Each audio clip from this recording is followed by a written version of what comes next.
The Christian in the World. 34. Why I am not a pacifist. Read to a pacifist society in Oxford in 1940, this was published in an expanded edition of The Weight of Glory and Other Addresses, US 1980, and then in Timeless at Heart, 1987. It is now in Compelling Reason, 1988.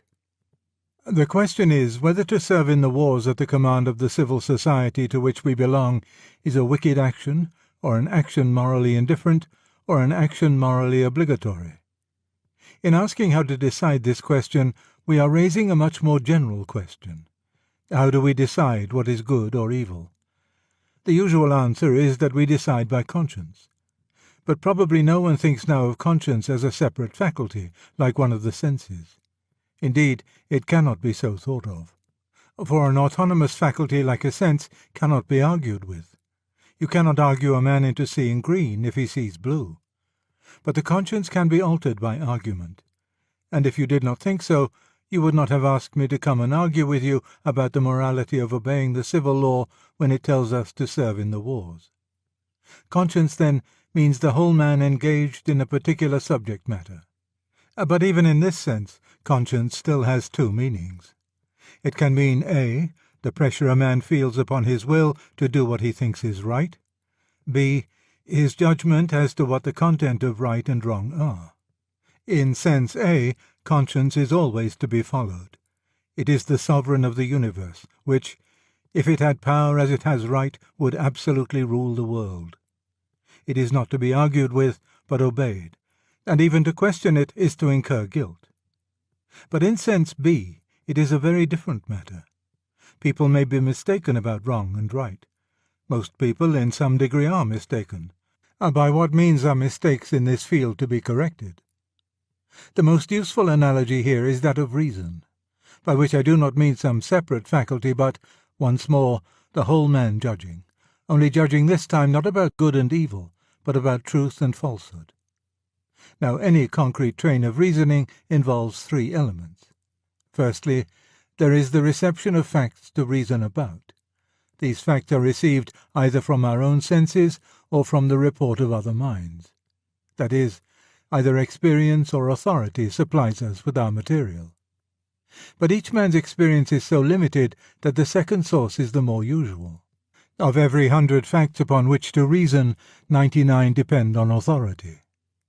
Secondly, there is the direct, simple act of the mind perceiving self-evident truth, as when we see that if A and B both equal C, then they equal each other. This act I call intuition. Thirdly, there is an art or skill of arranging the facts so as to yield a series of such intuitions which, linked together, produce a proof of the truth or falsehood of the proposition we are considering. Thus, in a geometrical proof, each step is seen by intuition, and to fail to see it is not to be a bad geometrician, but an idiot. The skill comes in arranging the material into a series of intuitable steps. Failure to do this does not mean idiocy, but only lack of ingenuity or invention. Failure to follow it need not mean idiocy, but either inattention or defect of memory which forbids us to hold all the intuitions together. Now, all corrections of errors in reasoning is really correction of the first or the third element. The second, the intuitional element, cannot be corrected if it is wrong, nor supplied if it is lacking. You can give the man new facts. You can invent a simpler proof, that is, a simple concatenation of intuitable truths. But when you come to an absolute inability to see any one of the self-evident steps out of which the proof is built, then you can do nothing. No doubt this absolute inability is much rarer than we suppose. Every teacher knows that people are constantly protesting that they can't see some self-evident inference. But the supposed inability is usually a refusal to see, resulting either from some passion which wants not to see the truth in question, or else from sloth, which does not want to think at all. But when the inability is real, argument is at an end. You cannot produce rational intuition by argument, because argument depends upon rational intuition. A proof rests upon the unprovable, which has to be just seen. Hence, faulty intuition is incorrigible. It does not follow that it cannot be trained by practice in attention and in the mortification of disturbing passions, or corrupted by the opposite habits. But it is not amenable to correction by argument. Before leaving the subject of reason, I must point out that authority not only combines with experience to produce the raw material, the facts, but also has to be frequently used instead of reasoning itself as a method of getting conclusions. For example, few of us have followed the reasoning on which even 10% of the truths we believe are based. We accept them on authority from the experts, and are wise to do so. For though we are thereby sometimes deceived, yet we should have to live like savages if we did not. And now, all three elements are found also in conscience. The facts, as before, come from experience and authority. I do not mean moral facts, but those facts about actions without holding which we could not raise moral questions at all. For we should not even be discussing pacifism if we did not know what war and killing meant, nor chastity if we had not yet learned what schoolmasters used to call the facts of life. Secondly, there are the pure intuitions of utterly simple good and evil as such. Third, there is the process of argument by which you arrange the intuitions so as to convince a man that a particular act is wrong or right. And finally, there is authority as a substitute for argument, telling a man of some wrong or right which he would not otherwise have discovered, and rightly accepted if the man has good reason to believe the authority wiser and better than himself. The main difference between reason and conscience is an alarming one. It is thus, that while the unarguable intuitions on which all depend are liable to be corrupted by passion when we are considering truth and falsehood, they are much more liable, they are almost certain to be corrupted when we are considering good and evil. For then we are concerned with some action to be here and now done or left undone by ourselves. And we should not be considering that action at all unless we had some wish either to do or not to do it, so that in this sphere we are bribed from the very beginning. Hence the value of authority in checking or even superseding our own activity is much greater in this sphere than in that of reason. Hence, too, human beings must be trained in obedience to the moral intuitions almost before they have them, and years before they are rational enough to discuss them, or they will be corrupted before the time for discussion arrives. These basic moral intuitions are the only element in conscience which cannot be argued about. If there can be a difference of opinion which does not reveal one of the parties as a moral idiot, then it is not an intuition. They are the ultimate preferences of the will for love rather than hatred, and happiness rather than misery. There are people so corrupted as to have lost even these, just as there are people who can't see the simplest proof. But in the main, these can be said to be the voice of humanity as such, and they are unarguable. But here the trouble begins. People are constantly claiming this unarguable and unanswerable status for moral judgments which are not really intuitions at all, but remote consequences or particular applications of them, eminently open to discussion, since the consequences may be illogically drawn or the application falsely made. Thus you may meet a temperance fanatic, who claims to have an unanswerable intuition that all strong drink is forbidden. Really, he can have nothing of the sort. The real intuition is that health and harmony are good. Then there is a generalization from facts to the effect that drunkenness produces disease and quarrelling. And perhaps also, if the fanatic is Christian, the voice of authority, saying that the body is the temple of the Holy Ghost. Then there is a conclusion that what can always be abused had better never be used at all. A conclusion eminently suited for discussion. Finally, there is the process whereby early associations, arrogance, and the like turn the remote conclusion into something which the man thinks unarguable because he does not wish to argue about it. This, then, is our first canon for moral decision. Conscience, in the A sense, the thing that moves us to do right, has absolute authority. But conscience in the B sense, our judgment as to what is right, is a mixture of inarguable intuitions and highly arguable processes of reasoning or of submission to authority. And nothing is to be treated as an intuition unless it is such that no good man has ever dreamed of doubting. The man who just feels that total abstinence from drink or marriage is obligatory is to be treated like the man who just feels sure that Henry VIII is not by Shakespeare, or that vaccination does no good. For a mere unargued conviction is in place only when we are dealing with the axiomatic, and these views are not axiomatic. I therefore begin by ruling out one pacifist position, which probably no one present holds, but which conceivably might be held, that of the man who claims to know on the ground of immediate intuition that all killing of human beings is, in all circumstances, an absolute evil. With the man who reaches the same result by reasoning or authority, I can argue. Of the man who claims not to reach it, but to start there, we can only say that he can have no such intuition as he claims. He is mistaking an opinion, or more likely a passion, for an intuition. Of course, it would be rude to say this to him. To him we can only say that if he is not a moral idiot, then unfortunately the rest of the human race, including its best and wisest, are, and that argument across such a chasm is impossible. Having ruled out this extreme case, I return to inquire how we are to decide on a question of morals. We have seen that every moral judgment involves facts, intuition, and reasoning, and, if we are wise enough to be humble, it will involve some regard for authority as well. Its strength depends on the strength of these four factors. Thus, if I find that the facts on which I am working are clear and little disputed, that the basic intuition is unmistakably an intuition, that the reasoning which connects this intuition with the particular judgment is strong, and that I am in agreement or, at worst, not in disagreement with authority, then I can trust my moral judgment with reasonable confidence. And if, in addition, I find little reason to suppose that any passion has secretly swayed my mind, this confidence is confirmed. If, on the other hand, I find the facts doubtful, the supposed intuition by no means obvious to all good men, the reasoning weak, and authority against me, then I ought to conclude that I am probably wrong.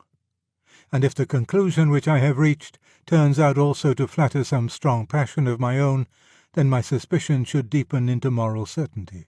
By moral certainty, I mean that degree of certainty proper to moral decisions, for mathematical certainty is not here to be looked for.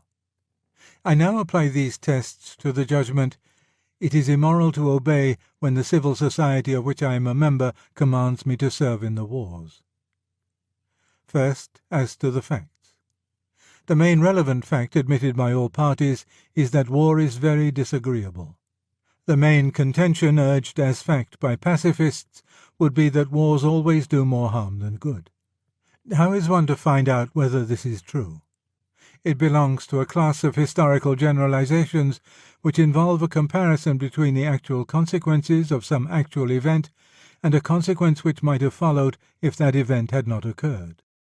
Wars do no good involves the proposition that if the Greeks had yielded to Xerxes and the Romans to Hannibal, the course of history ever since would have been perhaps better, but certainly no worse than it actually has been. That a Mediterranean world in which Carthaginian power succeeded Persian would have been at least as good and happy and as fruitful for all posterity as the actual Mediterranean world in which Roman power succeeded Greek. My point is not that such an opinion seems to me overwhelmingly improbable. My point is that both opinions are merely speculative. There is no conceivable way of convincing a man of either. Indeed, it is doubtful whether the whole conception of what would have happened, that is, of unrealized possibilities, is more than an imaginative technique for giving a vivid rhetorical account of what did happen. That wars do no good is then so far from being a fact that it hardly ranks as a historical opinion. Nor is the matter mended by saying modern wars. How are we to decide whether the total effect would have been better or worse if Europe had submitted to Germany in 1914? It is, of course, true that wars never do half the good which the leaders of the belligerents say they are going to do. Nothing ever does half the good, perhaps nothing ever does half the evil which is expected of it. And that may be a sound argument for not pitching one's propaganda too high, but it is no argument against war.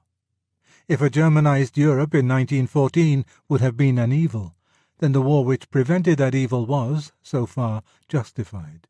To call it useless because it did not also cure slums and unemployment is like coming up to a man who has just succeeded in defending himself from a man-eating tiger and saying, "It's no good, old chap, this hasn't really cured your rheumatism." On the test of the fact, then, I find the pacifist position weak. It seems to me that history is full of useful wars as well as of useless wars. If all that can be brought against the frequent appearance of utility is mere speculation about what could have happened, I am not converted. I turn next to the intuition. There is no question of discussion once we have found it. There is only the danger of mistaking for an intuition something which is really a conclusion and therefore needs argument. We want something which no good man has ever disputed. We are in search of platitude. The relevant intuition seems to be that love is good and hatred bad, or that helping is good and harming bad. We have next to consider whether reasoning leads us from this intuition to the pacifist conclusion or not. And the first thing I notice is that intuition can lead to no action until it is limited in some way or other. We cannot do simply good to simply man. You must do this or that good to this or that man. And if you do this good, you can't at the same time do that. And if you do it to these men, you can't also do it to those. Hence, from the outset, the law of beneficence involves not doing some good to some men at some times. Hence those rules, which, so far as I know, have never been doubted, as that we should help one we have promised to help rather than another, or a benefactor rather than one who has no special claims on us, or a compatriot more than a stranger, or a kinsman rather than a mere compatriot. And this, in fact, most often means helping A at the expense of B, who drowns while you pull A on board. And sooner or later it involves helping A by actually doing some degree of violence to B. But when B is up to mischief against A, you must either do nothing, which disobeys the intuition, or you must help one against the other. And certainly no one's conscience tells him to help B, the guilty. It remains, therefore, to help A. So far, I suppose, we all agree. If the argument is not to end in an anti-pacifist conclusion, one or other of two stopping places must be selected. You must either say that violence to B is lawful only if it stops short of killing, or else that killing of individuals is indeed lawful, but the mass killing of a war is not. As regards the first, I admit the general proposition that the lesser violence done to B is always preferable to the greater, provided that it is equally efficient in restraining him and equally good for everyone concerned, including B, whose claim is inferior to all the other claims involved, but not non-existent. But I do not therefore conclude that to kill B is always wrong. In some instances, for instance in a small isolated community, death may be the only efficient method of restraint. In any community, its effect on the population, not simply as a deterrent through fear, but also as an expression of the moral importance of certain crimes, may be valuable. And as for B himself, I think a bad man is at least as likely to make a good end in the execution shed some weeks after the crime, as in the prison hospital 20 years later. I am not producing arguments to show that capital punishment is certainly right. I am only maintaining that it is not certainly wrong. It is a matter on which good men may legitimately differ. As regards the second, the position seems to be much clearer. It is arguable that a criminal can always be satisfactorily dealt with without the death penalty. It is certain that a whole nation cannot be prevented from taking what it wants except by war. It is almost equally certain that the absorption of certain societies by certain other societies is a greater evil. The doctrine that war is always a great evil seems to imply a materialist ethic, a belief that death and pain are the greatest evils. But I do not think they are. I think the suppression of a higher religion by a lower, or even a higher secular culture by a lower, a much greater evil. Nor am I greatly moved by the fact that many of the individuals we strike down in war are innocent. That seems, in a way, to make war not worse, but better. All men die, and most men miserably. That two soldiers on opposite sides, each believing his own country to be in the right, each at the moment when his selfishness is most in abeyance and his will to sacrifice in the ascendant, should kill each other in plain battle, seems to me by no means one of the most terrible things in this very terrible world. Of course, one of them, at least, must be mistaken. And of course war is a very great evil. But that is not the question. The question is whether war is the greatest evil in the world, so that any state of affairs which might result from submission is certainly preferable. And I do not see any really cogent arguments for that view. Another attempt to get a pacifist conclusion from the intuition is of a more political and calculating kind. If not the greatest evil, yet war is a great evil. Therefore, we should all like to remove it if we can. But every war leads to another war. The removal of war must therefore be attempted. We must increase by propaganda the number of pacifists in each nation until it becomes great enough to deter that nation from going to war. This seems to me wild work. Only liberal societies tolerate pacifists. In the liberal society, the number of pacifists will either be large enough to cripple the state as a belligerent or not. If not, you have done nothing. If it is large enough, then you have handed over the state which does tolerate pacifists to its totalitarian neighbour who does not. Pacifism of this kind is taking the straight road to a world in which there will be no pacifists. It may be asked whether, faint as the hope is of abolishing war by pacifism, there is any other hope. But the question belongs to a mode of thought which I find quite alien to me. It consists in assuming that the great permanent miseries in human life must be curable if only we can find the right cure.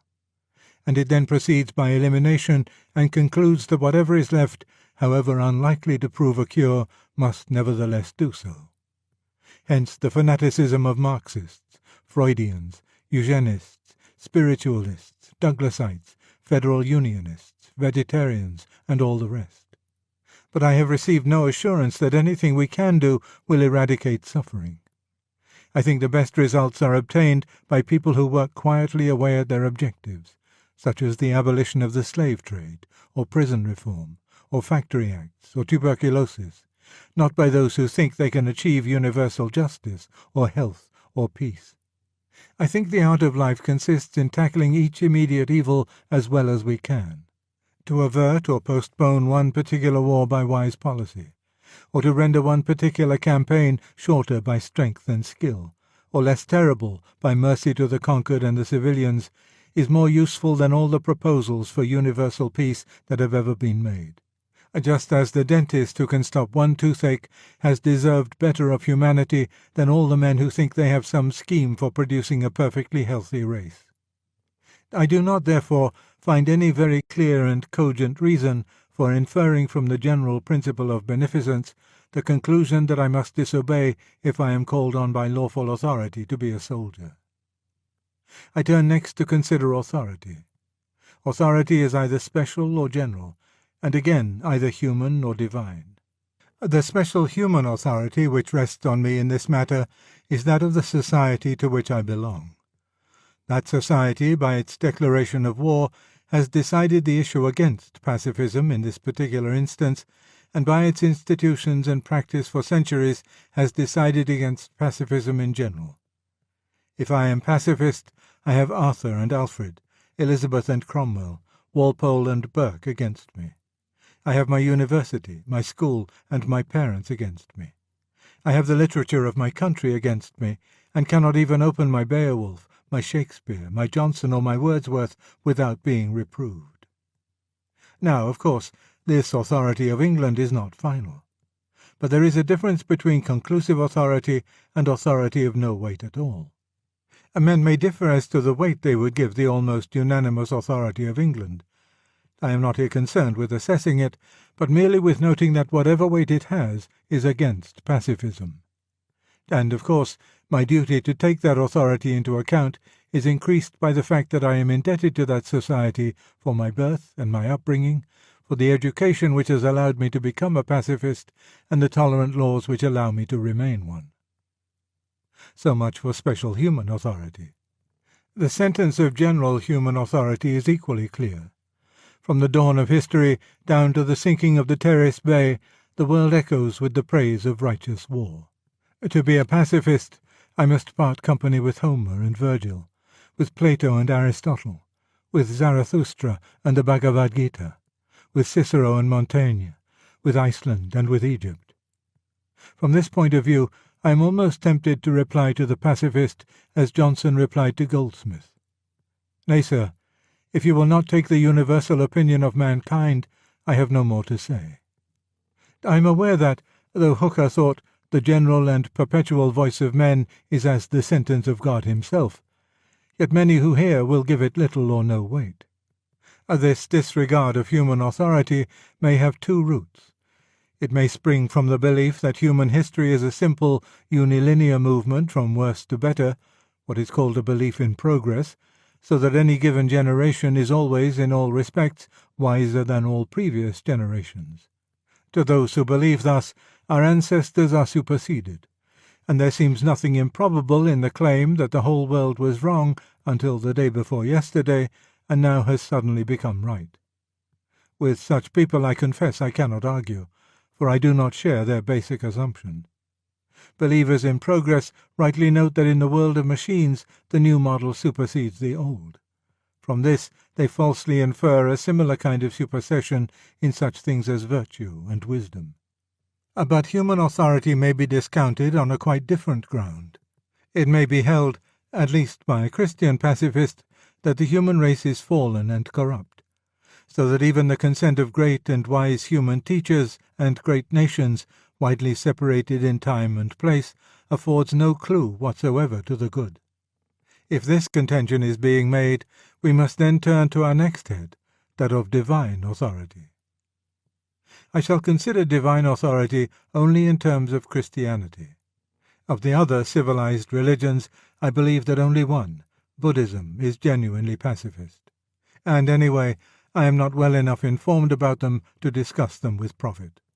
And when we turn to Christianity, we find pacifism based almost exclusively on certain of the sayings of our Lord himself. If those sayings do not establish the pacifist position, it is vain to try to base it on the general securus judicat of Christendom as a whole. For when I seek guidance there, I find authority on the whole against me. Looking at the statement, which is my immediate authority as an Anglican, the 39 Articles, I find it laid down in black and white that it is lawful for Christian men, at the commandment of the magistrate, to wear weapons and serve in the wars. Dissenters may not accept this. Then I can refer them to the history of the Presbyterians, which is by no means pacifists. Papists may not accept this. Then I can refer them to the ruling of Thomas Aquinas that, even as princes lawfully defend their land by the sword against disturbance from within, so it belongs to them to defend it by the sword from enemies without. Or if you demand patristic authority, I give you St. Augustine. If Christian discipleship wholly reprobated war, then to those who sought the counsel of salvation in the gospel, this answer would have been given first, that they should throw away their arms and withdraw themselves altogether from being soldiers. But what was really said to them was, "Do violence to no man, and be content with your pay." When he bade them to be content with their due soldiers' pay, he forbade them not to be paid as soldiers. But of checking individual voices there would be no end. All bodies that claim to be churches, that is, who claim apostolic succession and accept the creeds, have constantly blessed what they regarded as righteous alms. Doctors, bishops, and popes, including I think the present Pope, Pius XII, have again and again discountenanced the pacifist position. Nor, I think, do we find a word about pacifism in the apostolic writings, which are older than the Gospels, and represent, if anything does, that original Christendom whereof the Gospels themselves are a product. The whole Christian case for pacifism rests, therefore, on certain dominical utterances, such as, "Resist not evil, but whosoever shall smite thee on thy right cheek, turn to him the other also." I am now to deal with the Christian who says this is to be taken without qualification. I need not point out, for it has doubtless been pointed out to you before, that such a Christian is obliged to take all the other hard sayings of our Lord in the same way. For the man who has done so who has on every occasion given to all who ask, and has finally given all he has to the poor, no one will fail to feel respect. With such a man I must suppose myself to be arguing. For who would deem worth answering that inconsistent person who takes our Lord's words à la rigueur when they dispense him from a possible obligation, and takes them with latitude when they demand that he should become a pauper? There are three ways of taking the command to turn the other cheek. One is the pacifist interpretation. It means what it says, and imposes a duty of non-resistance on all men in all circumstances. Another is the minimizing interpretation. It does not mean what it says, but is merely an orientally hyperbolical way of saying that you should put up with a lot and be placable. Both you and I agree in rejecting this view. The conflict is therefore between the pacifist interpretation and a third one, which I am now going to propound. I think the text means exactly what it says, but with an understood reservation in favor of those obviously exceptional cases which every hearer would naturally assume to be exceptions without being told. Or, to put the same thing in more logical language, I think the duty of non-resistance is here stated as regards injuris simpliciter, but without prejudice to anything we may have to allow later about injuris secundum quid. That is, insofar as the only relevant factors in the case are an injury to me by my neighbour and a desire on my part to retaliate, then I hold that Christianity commands the absolute mortification of that desire. No quarter whatever is given to the voice within us which says, "He's done it to me, so I'll do the same to him." But the moment you introduce other factors, of course, the problem is altered. Does anyone suppose that our Lord's hearers understood him to mean that if a homicidal maniac, attempting to murder a third party, tried to knock me out of the way, I must stand aside and let him get his victim? I, at any rate, think it impossible they could have so understood him. I think it equally impossible that they supposed him to mean that the best way of bringing up a child was to let it hit its parents whenever it was in a temper, or when it had grabbed at the jam to give it the honey also. I think the meaning of the words was perfectly clear. Insofar as you are simply an angry man who has been hurt, mortify your anger and do not hit back. Even, one would have assumed that insofar as you are a magistrate struck by a private person, a parent struck by a child, a teacher by a scholar, a sane man by a lunatic, or a soldier by the public enemy, your duties may be very different. Different because they may be then other motives than egoistic retaliation for hitting back. Indeed, as the audience were private people in a disarmed nation, it seems unlikely that they would have ever supposed our Lord to be referring to war. War was not what they would have been thinking of. The frictions of daily life among villagers were more likely to be in their minds. That is my chief reason for preferring this interpretation to yours. Any saying is to be taken in the sense it would naturally have borne in the time and place of utterance. But I also think that, so taken, it harmonizes better with St. John Baptist's words to the soldiers, and with the fact that one of the few persons whom our Lord praised without reservation was a Roman centurion. It also allows me to suppose that the New Testament is consistent with itself. St. Paul approves of the magistrate's use of the sword, Romans chapter 13, verse 4, and so does St. Peter, 1 Peter chapter 2, verse 14. If our Lord's words are taken in that unqualified sense which the pacifist demands, we shall then be forced to the conclusion that Christ's true meaning, concealed from those who lived in the same time and spoke the same language, and whom he himself chose to be his messengers to the world, as well as from all their successors, has at last been discovered in our own time. I know there are people who will not find this sort of thing difficult to believe, just as there are people ready to maintain that the true meaning of Plato or Shakespeare, oddly concealed from their contemporaries and immediate successors, has preserved its virginity for the daring embraces of one or two modern professors. But I cannot apply to divine matters a method of exegesis which I have already rejected with contempt in my profane studies. Any theory which bases itself on a supposed historical Jesus, to be dug out of the Gospels and then set up in opposition to Christian teaching, is suspect. There have been too many historical Jesuses: a liberal Jesus, a pneumatic Jesus, a Barthian Jesus, a Marxist Jesus. They are the cheap crop of each publisher's list, like the new Napoleons and new Queen Victorias. It is not to such phantoms that I look for my faith and my salvation. Christian authority, then, fails me in my search for pacifism. It remains to inquire whether, if I still remain a pacifist, I ought to suspect the secret influence of any passion. I hope you will not here misunderstand me. I do not intend to join in any of the jibes to which those of your persuasion are exposed in the popular press. Let me say at the outset that I think it unlikely there is anyone present less courageous than myself. But let me also say that there is no man alive so virtuous that he need feel himself insulted at being asked to consider the possibility of a warping passion, when the choice is one between so much happiness and so much misery. For let us make no mistake. All that we fear from all the kinds of adversity severally is collected together in the life of a soldier on active service. Like sickness, it threatens pain and death. Like poverty, it threatens ill lodging, cold, heat, thirst, and hunger. Like slavery, it threatens toil, humiliation, injustice, and arbitrary rule. Like exile, it separates you from all you love.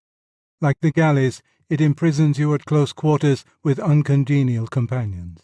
It threatens every temporal evil, every evil except dishonor and final perdition, and those who bear it like it no better than you would like it. On the other side, though it may not be your fault, it is certainly a fact that pacifism threatens you with almost nothing. Some public opprobrium, yes, from people whose opinion you discount and whose society you do not frequent, soon recompensed by the warm mutual approval which exists inevitably in any minority group. For the rest, it offers you a continuance of the life you know and love, among the people and in the surroundings you know and love. It offers you time to lay the foundations of a career, for whether you will or no, you can hardly help getting the jobs for which the discharged soldiers will one day look in vain. You do not even have to fear, as pacifists may have had to fear in the last war, that public opinion will punish you when the peace comes. For we have learned now that though the world is slow to forgive, it is quick to forget. This, then, is why I am not a pacifist. If I tried to become one, I should find a very doubtful factual basis, an obscure train of reasoning, a weight of authority both human and divine against me, and strong grounds for suspecting that my wishes had directed my decision. As I have said, moral decisions do not admit of mathematical certainty. It may be, after all, that pacifism is right, but it seems to me very long odds, longer odds than I would care to take with the voice of almost all humanity against me.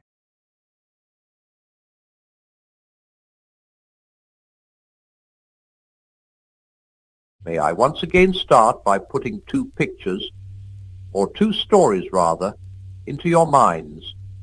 One is the story you have all read, called Beauty and the Beast. The girl, you remember, had to marry a monster for some reason, and she did. She kissed it as if it were a man.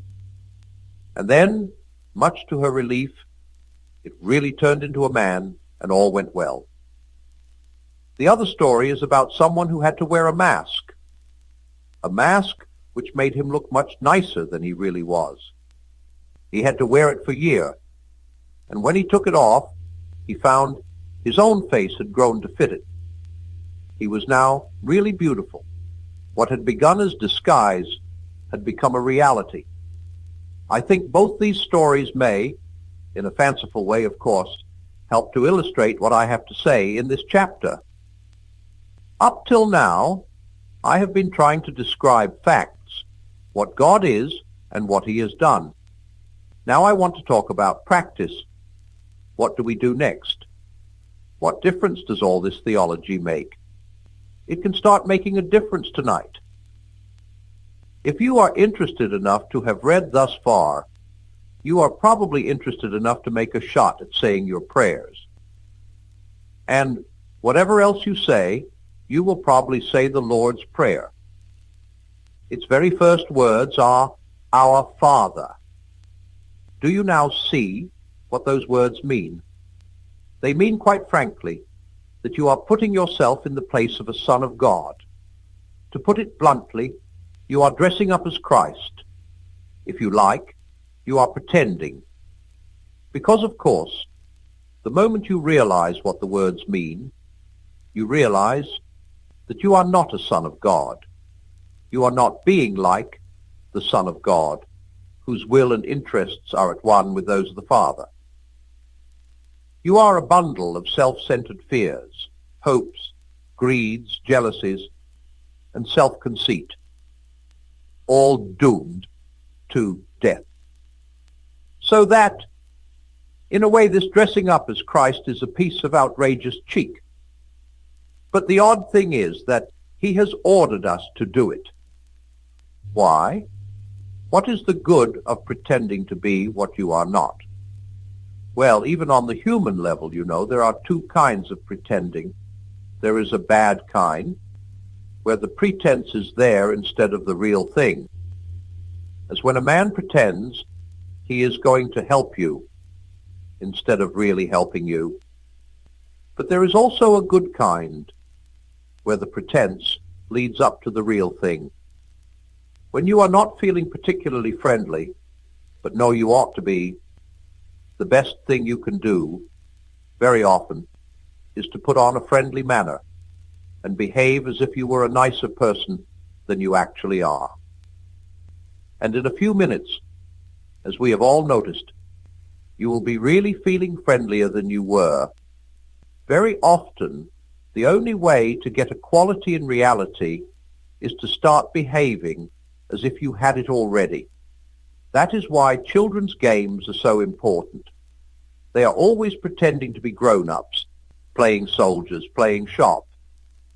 But all the time, they are hardening their muscles and sharpening their wits, so that the pretense of being grown up helps them to grow up in earnest.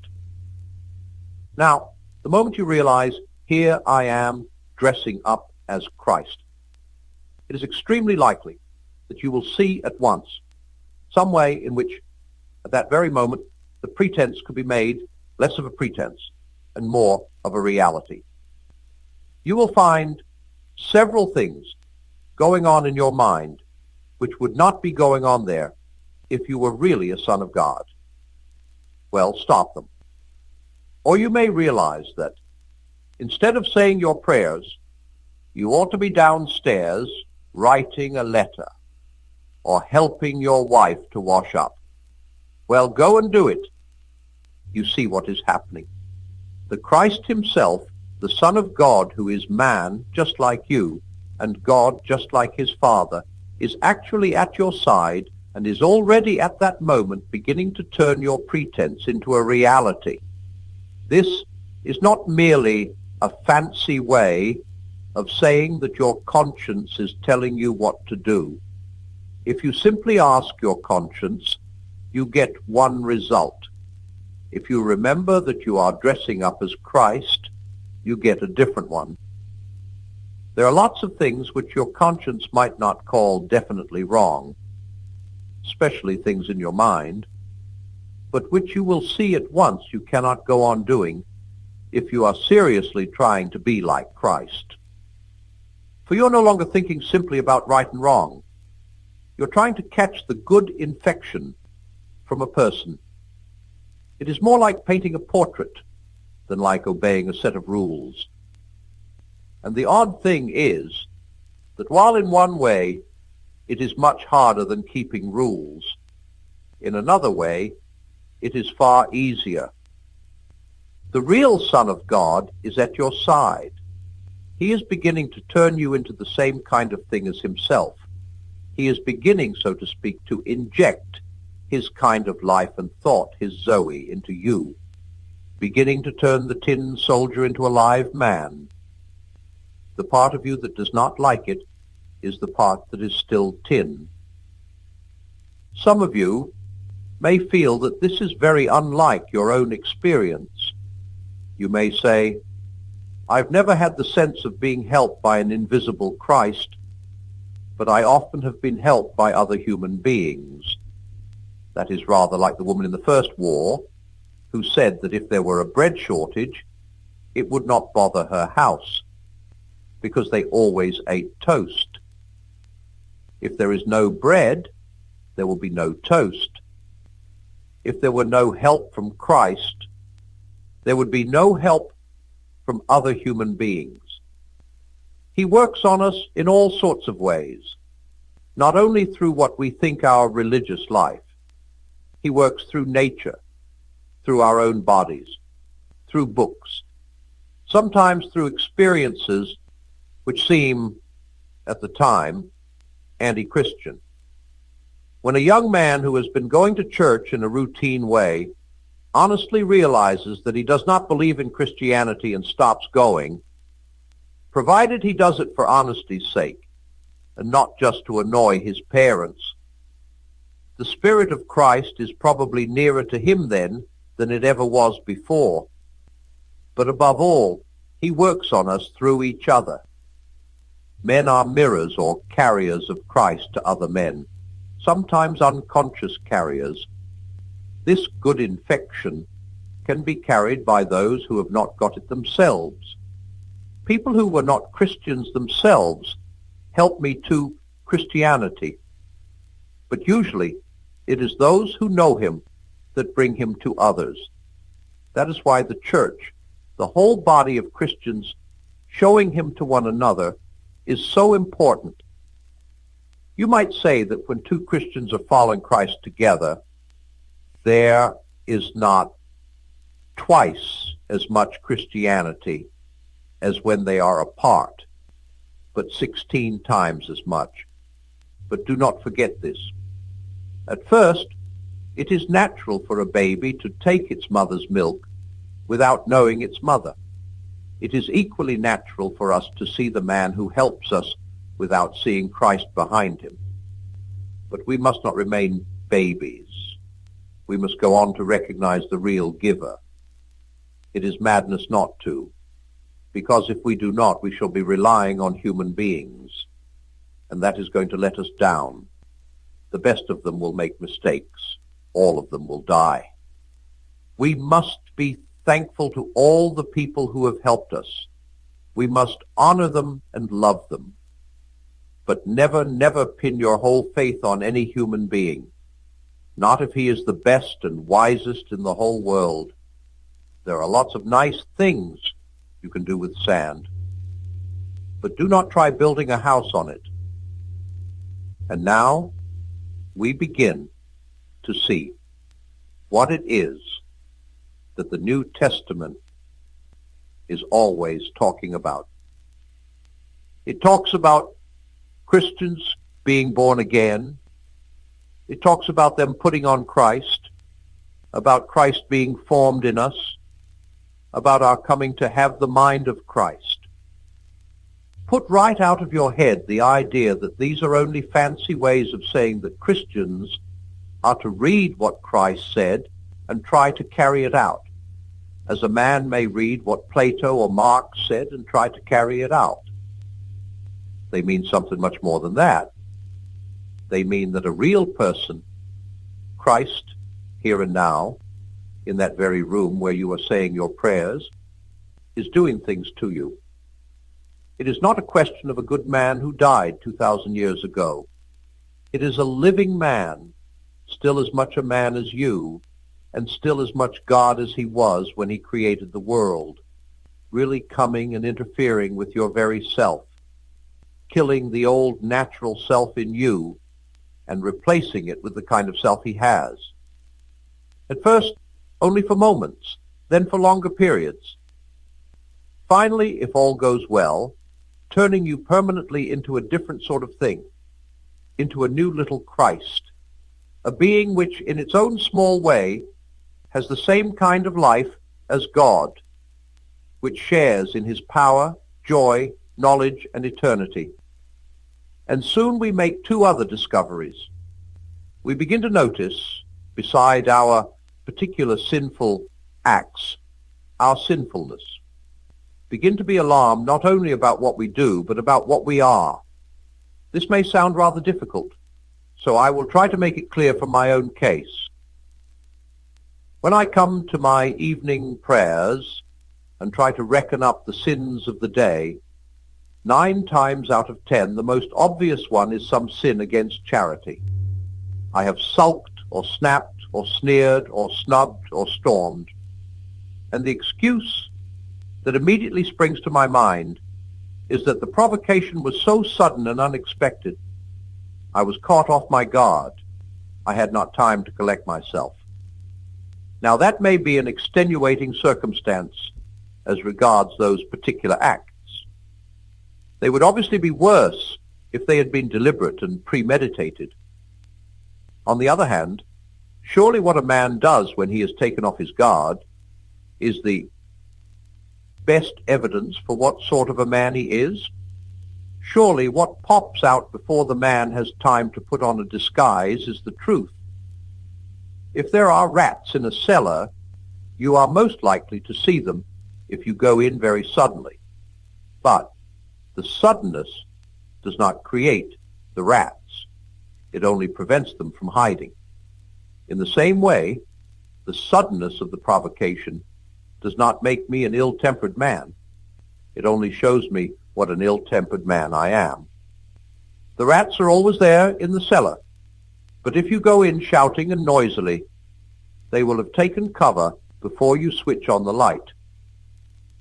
Apparently, the rats of resentment and vindictiveness are always there in the cellar of my soul.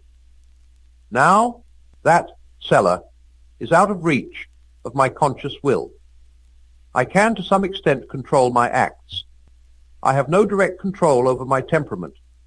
And if, as I said before, what we are matters even more than what we do, if indeed what we do matters chiefly as evidence of what we are, then it follows that the change which I most need to undergo is a change that my own direct voluntary efforts cannot bring about. And this applies to my good actions too.